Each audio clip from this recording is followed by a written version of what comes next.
नमस्कार दोस्तों, स्वागत है आपका एक और नए वीडियो में। दोस्तों, पिछली वीडियो में हमने जो हमारा CUT BFA एंट्रेंस एग्ज़ाम का सिलेबस था उसको डिस्कस किया और आज हमारा जो टॉपिक है वो सिलेबस का जो पहला टॉपिक है पांडुलिपि चित्रकला की परंपरा। तो ये हमारा सिलेबस का पहला टॉपिक है। तो सबसे पहले हम सिलेबस में आगे बढ़ने से पहले हम जानेंगे कि आखिर ये पांडुलिपि होती क्या है। इधर देख सकते हैं पांडुलिपि की परिभाषा मैं पहले ही लिख चुका हूँ। तो आइए समझते हैं कि पांडुलिपि होती क्या है।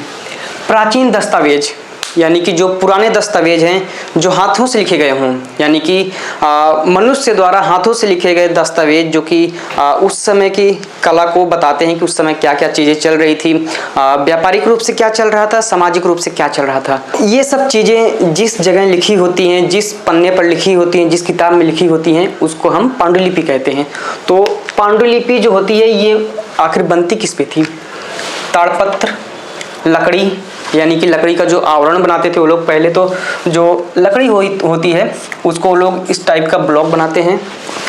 आप लोग इधर देख सकते हैं, थोड़ा सा हम 3D में बनाने की कोशिश करेंगे ताकि आप लोगों को समझ में आए। ये हमारा डार्क पार्ट हो गया और इस पर जो है वो लोग अपना चित्रकारी वगैरह जैसा भी वो लोग बनाते थे। यहाँ पर मान लीजिए चित्र हो गया और उसी के नीचे फिर जो है उसके बारे में वो लोग लिखते थे कि भाई ये पांडुलिपि में जो है हमने इस चित्र को बनाया है और इस चित्र को किस लिए बनाया है और ये चित्र किसका है, कब बनाया है। तो वो जो है यहाँ पर सारा लिखा होता है। इसी तरीके से ताड़पत्र भी होता है और पेड़ की छाल जो होती है, यानी कि पेड़ की जो ऊपरी छाल होती है, जैसे हम लोग कोई पेड़ देखते हैं तो ऊपर की जो छाल होती है, जो कवर होता है, उसको जब निकालते हैं तो वो एक तरीके से कपड़े का जैसा लेयर होता है ना, कपड़ा होता है, उस तरीके से वो जो है पूरा निकल के आता है और फिर उसको वो लोग जो है पहले तो पानी में भिगो के रखते हैं ताकि वो जो है नरम हो जाए और उसके बाद फिर उसको सुखाते हैं। यानी कि सुखाते टाइम एक चीज़ का ध्यान रखना होगा कि उसको जो है एकदम सपाट रूप से रखा जाए ताकि वो मुड़े ना। ताड़ का पत्ता होता है, उसमें जो है इस तरीके से जो है ये पत्तियां बनी होती हैं, ठीक है। और फिर इसको जो है वो लोग बीच में जब आप लोग देखेंगे तो कुछ इस तरीके से पत्ता होता है, तो उसको पहले वो लोग जो है प्लेन करते हैं, फिर उसके बाद उसको अच्छे से क्लीन करके फिर उस पर जो है वो लोग चित्रकारी करते थे। और लकड़ी हो गया, आपका हमने बता दिया कि लकड़ी पर किस तरीके से लोग चित्रकारी करते थे, पेड़ की छाल पर किस तरीके से चित्रकारी करते हैं। और यहाँ पर हमारा एक और टॉपिक है चर्मपत्र, यानी कि चमड़े के ऊपर, जैसे भेड़ हो गया, विष्णु धर्मोत्तर पुराण है। और मैं आप लोगों को एक बात बता दूं कि जो भी हम यहाँ पर पढ़ा रहे हैं और जो भी आगे पढ़ाएंगे उससे बाहर कुछ भी सिलेबस में नहीं रहेगा आपका। तो जितना भी सिलेबस है हम सारा सिलेबस कवर करेंगे और एग्जाम में जो है इससे बाहर कुछ भी नहीं आने वाला है। तो आप लोग ध्यान से पढ़िएगा, वीडियो को एंड तक देखिएगा, क्योंकि अगर आप लोग एक छोटा सा पॉइंट मिस कर देंगे तो फिर आगे का जो हमारा सिलेबस है, जो भी आगे टॉपिक्स होंगे वो समझ में नहीं आएंगे। क्यों? क्योंकि ये सारे एक दूसरे से इंटरकनेक्टेड हैं। तो जब तक आप इसके बारे में नहीं पढ़ेंगे तब तक आपको इसके बारे में समझ में आएगा ही नहीं। तो आप लोगों को एक एक करके सारे पॉइंट्स को अच्छे से कवर करते हुए चलना है और साथ में आप लोग जो है इसका नोट्स भी बना सकते हैं। तो अब मैं थोड़ा सा साइड हो जाता हूँ, एक बार आप लोग इसका स्क्रीनशॉट ले लीजिए ताकि आप लोग इसको जो है एज अ की पॉइंट यूज कर सको अपना जब याद करें। तो एक बार आप लोग देख लीजिए। तो चलिए हमारा जो अगला टॉपिक है विष्णु धर्मोत्तर पुराण, उसकी तरफ हम बढ़ते हैं। तो विष्णु धर्मोत्तर पुराण जो है इसकी रचना 5वीं शताब्दी में की गई थी। इधर आप लोग देख सकते हैं, मैंने मेंशन किया हुआ है। इसका जो निर्माण है वो 5वीं शताब्दी में किया गया था और ये ताड़पत्र पर लिखा गया है, जो कि मैं पहले बता चुका हूँ कि पांडुलिपि ताड़पत्र पर बनती थी और ये ग्रंथ जो है ये भी ताड़पत्र पर ही बना हुआ है। और विष्णु धर्मोत्तर पुराण का जो तीसरा खंड है उसमें एक चित्रसूत्र नामक अध्याय है, तीसरा खंड। यानी कि जैसे मान लीजिए ये किताब है, इसके हमने 3 पन्ने पलटे, यानी कि एक पन्ने पर एक अध्याय लिखा है, दूसरे पन्ने पर एक अध्याय और फिर तीसरा जो पन्ना होगा उस पर एक अध्याय लिखा है। और जो तीसरा अध्याय है वो हमारा चित्रसूत्र नामक अध्याय है।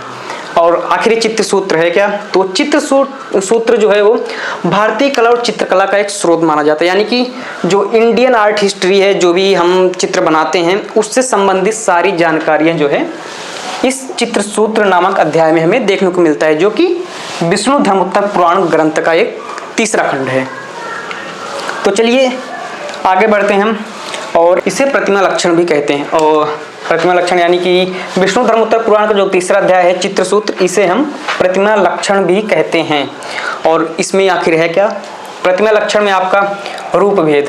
रूप भेद क्या होता है? रूप में भिन्नता, यानी कि जैसे मेरा फेस है, आपका फेस है, किसी और का फेस है, तो हम सब में कोई ना कोई भिन्नता है, कोई ना कोई जो है डिफरेंस है, तो उसका वर्णन जो है प्रतिमा लक्षण में है रूप भेद। और दृश्य, दृश्य यानी कि जो भी हम अपनी आंखों से देख सकते हैं, प्राकृतिक दृश्य भी हो सकता है, मनुष्य दृश्य भी हो सकता है, जैसे हम इंसानों को देखते हैं, पशु पक्षियों को देखते हैं, तो सारा इसके अंदर आ जाता है। और आकार यानी कि जो भी चित्र बनता है उसका एक आकार होता है, ठीक है, तो उसके बारे में भी इसमें दिया गया है। और जैसे मान लीजिए मनुष्य का फेस है, मनुष्य का चेहरे का आकार है, तो उसका एक अनुपात होता है, यानी कि प्रमाण, तो उसका भी डिवीज़न कितने भाग में फेस का होता है, ये सारा इसमें जो है दिया गया है। भाव, भाव का मतलब ये होता है कि चेहरे का हाव भाव, जैसे अगर हम हंसते हैं तो हमारे चेहरे प्रसन्नता का भाव होता है, यानी कि भाव से आप समझ सकते हैं रस, तो जैसा हम हंसते हैं तो हास्य का रस जो है हमारे मन में, हमारे चेहरे पर आता है, तो यानी कि हंसी का भाव। और गुस्सा होते हैं तो गुस्से जैसा भाव दिखता है, या फिर सैड होते हैं तो दुखी जैसा भाव आता है, तो वो सारे भाव जो हैं लिखे गए हैं इसमें। लावण्य योजना, लावण्य योजना को जो है हम वर्णिका भंग भी कहते हैं, यानी कि रंग योजना। और रंग योजना जो होती है वो किस तरीके से की जाती है, किस तरीके का वर्णिका भंग जो होता है, यानी कि रंग योजना अत्यंत सुगम माना जाता है, अत्यंत सुंदर माना जाता है, वो भी इसमें दिया गया है। और रूपों का सौंदर्य भी इसमें दिया गया है, यानी कि सौंदर्य शास्त्र का भी इसमें पाठ है। और हमारा जो अगला पॉइंट है, इस काल को मध्यकाल कहते हैं, यानी कि ये जो विष्णु धर्मोत्तर पुराण ये जितना भी हुआ है, और ये भी पांडुलिपियां भी जो है, यानी कि ये मध्यकाल से पहले का टाइम है, लगभग जो है स्टार्टिंग का फेज, और ये जो है मध्यकाल का लास्ट वाला फेज, यानी ये भी कर्म कांड हुए हैं, विष्णु धर्मोत्तर पुराण ये सब लिखे गए हैं, ये मध्यकाल के समय में लिखे गए हैं। और इधर आप लोग देख सकते हैं लघु चित्र बनते थे, यानी कि मध्यकाल में जो चित्र बनते थे उनकी आकृतियां छोटी होती थी, यानी कि फेस छोटा, बॉडी छोटी, तो इस वजह से जो है उनको लघु चित्र कहते हैं। लघु चित्र यानी कि मिनिएचर पेंटिंग। और चित्रों का विषय क्या हुआ करता था उस समय, यानी कि जो मध्यकाल के समय, यानी कि ये पांडुलिपियों के टाइम पे जो चित्र बनते थे उनका जो विषय था, टॉपिक था, वो क्या हुआ करता था। तो आप लोग इधर देख सकते हैं रामायण, महाभारत, भागवत पुराण, गीत गोविंद, रागमाला, ये कुछ ऐसे सब्जेक्ट हैं जिन पर उस समय के चित्रकार चित्र बनाया करते थे। तो सबसे पहले मैं आप लोगों को बता दूं कि ये जो ग्रंथ हैं इसको लिखा किसने है, क्योंकि अगर आप इसके बारे में पढ़ रहे हैं तो आपको ये पता होना चाहिए कि आखिर ये भाई बहुत ही कॉमन ग्रंथ हैं, ये इनके बारे में हर किसी को पता ही होना चाहिए कि इसको लिखा किसने है। रामायण महर्षि वाल्मीकि हो गए, महाभारत महर्षि वेदव्यास, भागवत पुराण ये भी महर्षि वेदव्यास ने लिखे, काफ़ी सारे ग्रंथ लिखे हैं वेदव्यास ने यार। और गीत गोविंद जयदेव, और रागमाला जो है ये पुंडरीक विट्ठल ने लिखा है। और रागमाला में है क्या बताओ? रागमाला में जो है राग रागनियों का, यानी कि राग संगीत से संबंधित रागमाला में हमें देखने को मिलता है। और गीत गोविंद ये जो है ग्वालों के गीतों का एक महाकाव्य है, जिसमें कह सकते हैं कि राधा और कृष्ण से संबंधित है। ये गीत गोविंद जो भी लिखा गया है राधा कृष्ण से संबंधित, यानी कि कृष्ण को हम ग्वाला के रूप में भी जानते हैं, तो इसमें कृष्ण से संबंधित है, राधा कृष्ण। और जो भागवत पुराण है वो विष्णु से संबंधित, यानी कि जो ऐसे आप लोग सीरियल वगैरह में देखे होंगे विष्णु जी ऐसे करके जो है सर पे लेटे रहते हैं, तो भागवत पुराण उनसे संबंधित है। और महाभारत में तो आप जान ही रहे हैं बताने की जरूरत नहीं, चलिए फिर भी बता देते हैं। कौरव और पांडवों और साथ में महानायक कृष्ण जी, इन सभी की लीलाओं का वर्णन इसमें देखने को मिलता है। और रामायण भगवान राम और रावण का युद्ध जो है, ये सारी चीज़ें मतलब ये कि अयोध्या से लेके लंका, फिर लंका से अयोध्या, ये सारे जितने भी कर्मकांड इस बीच हुए हैं वो सारा जो है हमें रामायण में देखने को मिलता है। ये बोर्ड मिट चुका है क्योंकि इससे पहले जितना भी टॉपिक था हम कवर कर चुके हैं। आगे हम बढ़ने से पहले आपको बता दें कि ये जो इतना भी आपने अभी तक पढ़ा है ये भी सिर्फ आधा सिलेबस हुआ है, यानी कि फर्स्ट भाग का पहले चैप्टर का आधे से भी थोड़ा सा कम, यानी कि अभी आपको जो है 60% और पढ़ना है। तो आप लोग बने रहिएगा वीडियो में। तो अगला जो हमारा टॉपिक स्टार्ट होता है ये है पश्चिम भारतीय चित्रकला शैली, यानी कि भारत के पश्चिमी क्षेत्र में जो भी शैलियां विकसित हुई उसको हम भारतीय पश्चिमी शैली के नाम से जानते हैं। तो जैसा कि इस तरीके से मैप आप लोग जो है एक अनुमान लगा सकते हैं। इधर हमारा हो गया ईस्ट, वेस्ट, नॉर्थ, साउथ, यानी कि वेस्ट का ये वाला क्षेत्र जिसे हम गुजरात जानते हैं। वेस्ट में जो है गुजरात है, फिर उसके बाद राजस्थान है। तो ये वाला जो क्षेत्र है गुजरात, ये जो है पश्चिम भारतीय चित्रकला शैली का मुख्य केंद्र था। क्यों था? क्योंकि मेन रीजन इसका होने का यहाँ पर बंदरगाह था। बंदरगाह यानी कि पोर्ट जिसे कहते हैं, शिप का पोर्ट। जैसे नाव होती है तो वो जो है एक स्थान पर जाकर रुकती है और वहां से जो है वो सारा सामग्री होता है जो इस कंट्री से उस कंट्री या फिर इस जगह से दूसरी जगह जाता है, यानी कि पानी के मार्ग से, पानी के रास्ते से, तो उसको हम पोर्ट कहते हैं। तो इसका प्रमुख केंद्र जो है गुजरात था और यहाँ पर बंदरगाह था, इसे हम इंग्लिश में पोर्ट भी कहते हैं। जो भी व्यापार होता था वो उस समय क्या था कि जल मार्ग से ही होता था। उस समय एरोप्लेन वगैरह जो है नहीं था, तो इस वजह से जो है जो व्यापारी थे वो जो है शिप के माध्यम से ही, जल के मार्ग से ही अपना व्यापार करते थे। और गुजरात में बंदरगाह होने के कारण जो है यहाँ पर जो भी चित्रकारी होती थी, जो भी कलाकार थे, जो भी चित्र बनाते थे, उनके चित्रों को प्रोत्साहन मिला। वो जो है आगे बढ़ते गए, धन अर्जित किए जो है अपने चित्रों को बेचकर जो उन लोगों को, तो इस वजह से उनका विकास होता गया। इस क्षेत्र को, यानी कि जो ये गुजरात का क्षेत्र है, इसको जैन चित्रकला के नाम से भी जानते हैं। जैन शैली में जो पुस्तकालय बनती थी उनको जो है हम भंडार के नाम से जानते हैं। भंडार, उनको भंडार कहा जाता था। यानी कि भंडार एक तरीके से जो है सभी चीजों का, जो भी पुस्तकें थी उनको एक जगह ये लोग संग्रहित करते थे, तो उनको भंडार कहते थे। कल्पसूत्र, कल्पसूत्र क्या है? ये जैन धर्म का सबसे प्रचलित धर्म ग्रंथ है। और इसमें है क्या? इसमें जो 24 तीर्थंकर, जो जैन धर्म के 24 तीर्थंकर हुए हैं, उनके जीवन से संबंधित सारी कहानियां, जो भी बर्थ से लेकर डेथ तक, इस बीच जो भी, जैसे कि उनका जो है ज्ञान की प्राप्ति, प्रथम उपदेश, ये दोनों जो पॉइंट है, ज्ञान की प्राप्ति और प्रथम उपदेश, हम एक ही पॉइंट में रखते हैं। ये हमारा चौथा हो गया। और पांचवा हो गया मृत्यु का, यानी कि निर्वाण का समय, जब वो मृत्यु शैया पर थे या फिर जब वो मरे, उसका भी वर्णन जो है हमें चित्र सूत्र में देखने को मिलता है। हमारा जो अगला पॉइंट है, लोकप्रिय ग्रंथों में कालिकाचार्य और संग्रहणी सूत्र, यानी कि चित्र सूत्र और कल्प सूत्र के साथ साथ जो है कालिकाचार्य और संग्रहणी सूत्र भी जो है जैन संप्रदाय का, जैन धर्म का एक महत्वपूर्ण चित्रित ग्रंथ है। और जो कालिकाचार्य है, आखिरी इस ग्रंथ में है क्या? तो इसमें लापता बहन को ढूंढना, मित्रता और युद्ध, यानी कि जो आचार्य कालिका हैं, उनकी बहन जो कि एक साध्वी होती है, उसको एक दुष्ट राजा हरण करके ले जाता है। तो जो आचार्य कालिका हैं जो है, ये अपने आश्रम से निकलते हैं उस दुष्ट राजा की खोज में, यानी कि निकलने से लेकर उस दुष्ट राजा को मारने तक और अपनी बहन को वापस लाने तक का जो भी सफर इन्होंने किया, रोमांचक सफर, वो सारा हम कालिकाचार्य में देखने को मिलता है।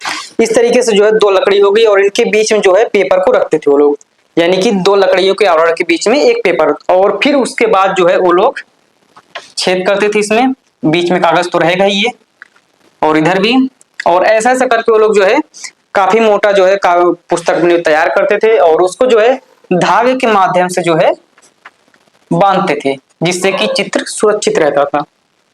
और कागज, अगला पॉइंट है कागज।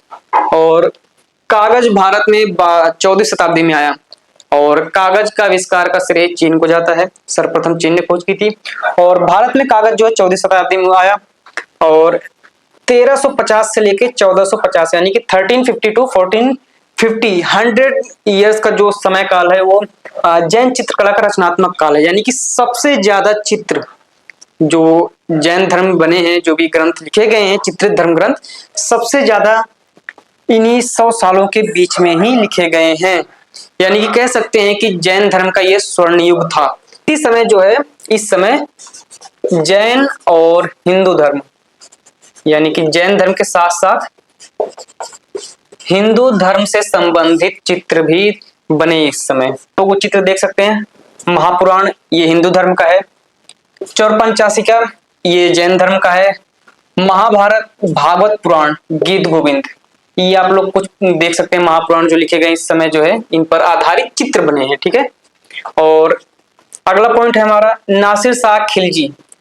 ये जो शासक था इसने अपने 10 साल या 1500 टू 1510 यानी कि ये 10 साल का जो इसका शासन काल था, इसके अंतर्गत इसने जो है निमातनामा का निर्माण करवाया। ये भी एक ग्रंथ है जो है जैन धर्म का निमातनामा, इसने जो है इसका निर्माण करवाया। और ये जो निमातनामा है इसमें पकवानों यानी कि व्यंजनों, खाने से संबंधित जो है सामग्रियों के बारे में इसमें सारा लेख देखने को मिलता है कि कौन से खाने में कितनी सामग्री डालनी है, चित्रों के साथ। और सूफी विचारों पर आधारित कहानियां, लौरचंदा, ये भी ग्रंथ है। आप लोगों को मैं एक मेन पॉइंट बता देता हूं कि जैन शैली की पहचान कैसे करें। तो जैन शैली में जो आकृतियां होती थी, ठीक है, आकृतियों की रेखाएं जो होती है कोड़ी रेखाएं होती थी। जैसे मान लीजिए हमको किसी का फेस बनाना है, ठीक है, तो वो लोग क्या करते थे, ये गया, फिर ये, फिर ये वो लोग कुछ इस तरीके के जो है कोणीय रेखाओं का प्रयोग करते थे। और ऊपर से जो है इसमें चटक रंगों का प्रयोग करते थे, यानी कि जब वो रंग भरते थे इसमें चटक रंगों का प्रयोग करते थे।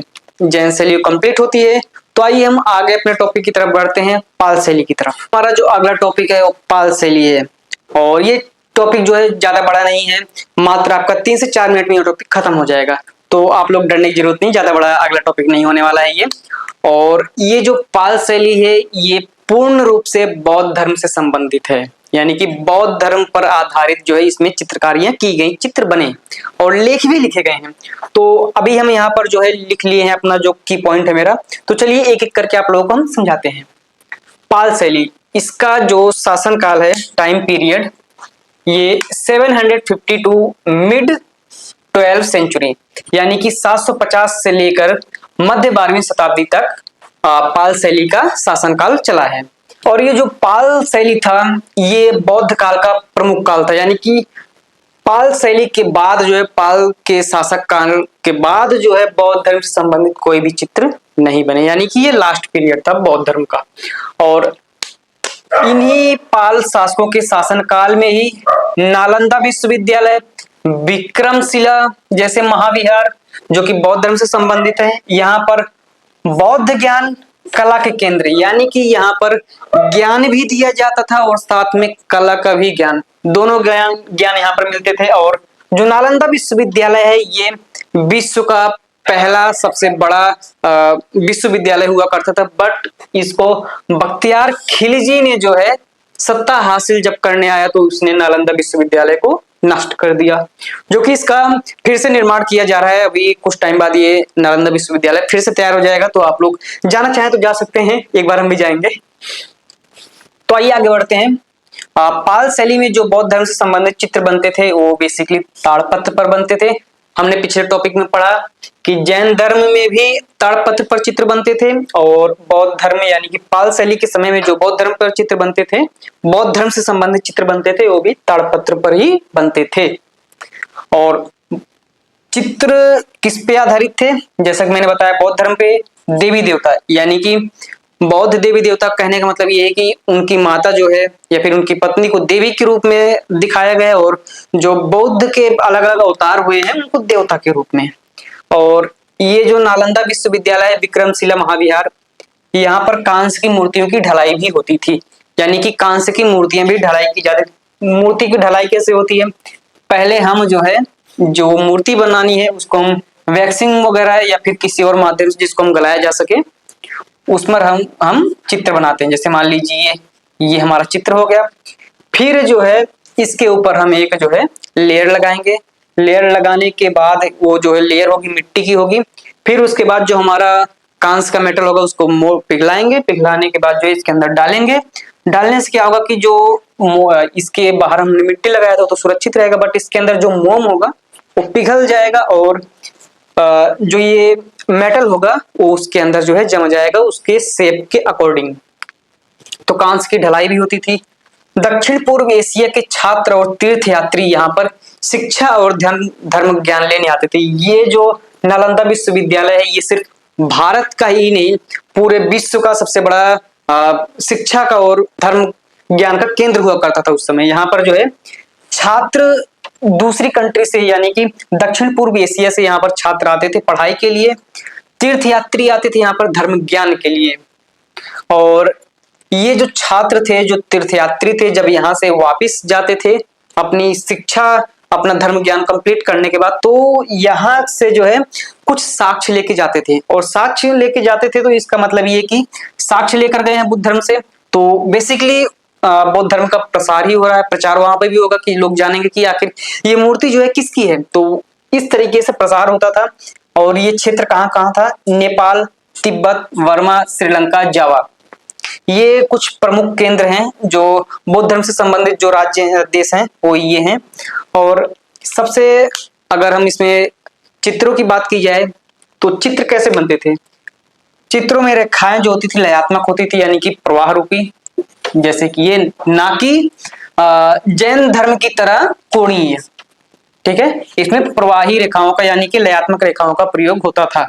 और रंग जैसे कि जैन धर्म में चटक रंगों का प्रयोग होता था, इसमें हल्की और मनोरम यानी कि मन को मुग्ध करने वाली रंगों का, हल्के रंग योजना का प्रयोग किया जाता था। नेक्स्ट पॉइंट है जो है अष्टशास्त्री का प्रज्ञा पारमिता। ये भी बौद्ध धर्म का एक प्रचलित धर्म ग्रंथ है। और ये जो है बौद्धलैंड लाइब्रेरी ऑक्सफोर्ड यूनिवर्सिटी के अंदर जो है संग्रहित है, यानी कि जो बौद्धलैंड लाइब्रेरी है ये ऑक्सफोर्ड यूनिवर्सिटी के अंदर है ये लाइब्रेरी। और ये अष्टशास्त्री का प्रज्ञा पारमिता यहाँ पर संग्रहित है। और ये जो अष्टशास्त्री का प्रज्ञा पारमिता है ये 8000 पंक्तियों में लिखी गई है, यानी कि पेज पर जैसे हम लोग लिखते हैं ये हो गई 1 लाइन, 2 लाइन, 3 लाइन, ऐसे करके जो है ये 8000 लाइनों में लिखी गई है। और इसका चित्रण नालंदा में हुआ है, यानी कि जो नालंदा विश्वविद्यालय, जैसा कि आप लोगों ने अभी तक पढ़ा कि नालंदा विश्वविद्यालय सिर्फ शिक्षा का केंद्र नहीं, ये एक धार्मिक स्थल भी था। तो नालंदा विश्वविद्यालय काफी प्रचलित था उस समय। और यहीं पर अष्टशास्त्री का प्रज्ञा पारमिता का निर्माण हुआ। और किसके समय में? राजा रामपाल। और ये जो है पाल वंश का 15th शासक था, यानी कि 15वां राजा था। और ये अष्टशास्त्री का प्रज्ञा पारमिता इसके शासनकाल में 11वीं शताब्दी में इसका निर्माण हुआ। और इसमें 6 पृष्ठ चित्रित किए गए, यानी कि 6 पन्ने चित्रित किए गए हैं। और हर पन्ने के बीच में लकड़ी का आवरण, यानी कि 2 लकड़ी का आवरण है, बीच में एक पेज है। जैसा कि आपने अभी पढ़ा पिछले पॉइंट्स में कि जो ताड़पत्र पर चित्र बनते थे उनको संरक्षित कैसे करते थे? 2 लकड़ी के आवरण लेते थे जिनको हम पटलिस कहते हैं, उनके बीच में एक पेपर रखते थे। इस तरीके से कई सारे जितना भी वो लोग लिखते थे ऐसा करके वो लोग अपना रख देते थे। फिर उसके बाद छेद करके जो है उसको धागे से बांधते थे। तो दोनों तरफ लकड़ी के आवरण लगते थे। और इसके बाद जो समय काल है वो काफी ज्यादा, मतलब कह सकते हैं कि पाल वंश का आखिरी समय काल फिलहाल चल रहा है और हमारे टॉपिक का भी। तो मुस्लिम आक्रमणकारी जब आए यहाँ पर 13वीं शताब्दी के आसपास, मुस्लिम आक्रमणकारी यहाँ पर आए और उनका जो पाल वंश के राजा थे, राजा रामपाल, इनसे युद्ध हुआ। और काफी बार इनकी जो है इन दोनों की लड़ाइयाँ हुई, मुस्लिम आक्रमणकारियों की और राजा रामपाल के बीच में। इससे क्या हुआ कि जो पाल वंश था वो धीरे धीरे कमजोर होता गया। और 13वीं शताब्दी के आरंभ यानी कि 13th सेंचुरी की स्टार्टिंग में ही पाल शैली का, पाल वंश का अंत हो गया। तो इतना था हमारा जो है पांडुलिपि चित्रकला की परंपरा, जो ये टॉपिक है। तो अभी हम वीडियो को एंड करेंगे और आप लोगों से गुजारिश है कि एक बार आप लोग इसको ध्यान से पढ़ लीजिएगा इस टॉपिक को। और आने वाले टाइम पे हम इससे संबंधित इंपॉर्टेंट क्वेश्चंस भी डिस्कस करेंगे वीडियो के माध्यम से कि कौन कौन से ऐसे क्वेश्चंस हैं जिनकी एग्जाम में आने की संभावना ज्यादा होती है। और आप लोगों को मैं बता दूं कि हमारा जो अगला टॉपिक होने वाला है वो राजस्थानी चित्रकला शैली होने वाला है। तो आप लोग अगला वीडियो भी देखना ना भूलें। और आप लोगों से ये भी मैं कह दूं कि बार बार कहता हूं कि सारी वीडियोस स्टार्टिंग से देखते रहिएगा। इससे क्या होगा कि एक सीक्वेंस में आप चलते रहेंगे और आपको चीजें समझ में आएंगी। ऐसा नहीं कि आप जो है इस टॉपिक के छोड़ दिए और अगले टॉपिक पे कूद गए। इससे क्या होगा कि आपका कुछ पॉइंट तो क्लियर होगा बट सारा पॉइंट्स क्लियर नहीं होगा। क्यों? क्योंकि ये सारे जो है, ये शैली, फिर उसके बाद अगली शैली, फिर उसके बाद अगली शैली, ये सारे एक दूसरे से कनेक्टेड हैं। तो इस शैली को अच्छे से समझने के लिए आप लोगों को वीडियो को स्टार्टिंग से लेकर एंड तक सारी वीडियोस को देखना है। तो ठीक है, इसी के साथ हम वीडियो को एंड करेंगे। नमस्कार।